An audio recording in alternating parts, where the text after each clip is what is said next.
पोलिसांचा तगडा बंदोबस्त, महसूल प्रशासनाचे सहकार्य आणि फलटण पंचायत समितीचे अधिकारी पदाधिकाऱ्यांच्या उपस्थितीमध्ये गेल्या 6 वर्षांपासून अडवण्यात आलेला रस्ता अखेर खुला करण्यात प्रशासनाला यश आले आहे। याबाबत अधिक माहिती अशी की सोनवडी खुर्द तालुका फलटण येथील गावठाणामधील पाणीपुरवठा विहीर ते सोनेश्वर मंदिरादरम्यान 20 फूट रुंदीचा रस्ता गावातील काही लोकांनी अडवण्यात आला होता।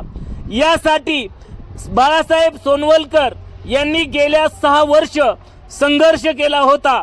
अखेरी फलटण पोलीस प्रशासन यांचा बंदोबस्त घेऊन जिल्हा परिषद सदस्य वैशालीताई कांबळे, फलटण पंचायत समितीच्या सभापती शिवांजली भोसले, त्याचबरोबर संपूर्ण दिवसभर उपस्थित राहून सहकार्य केलेले उपसभापती अमोल सस्ते, पंचायत समिती सदस्य विजयाताई सोनवलकर, मंडलाधिकारी नाळे, विस्ताराधिकारी संजय काळेसाहेब, ग्रामसेवक सुरेश निंबाळकर तसेच गाव कामगार तलाठी यांच्या प्रमुख उपस्थितीमध्ये हा रस्ता प्रशासनाला खुला करण्यात यश आले आहे।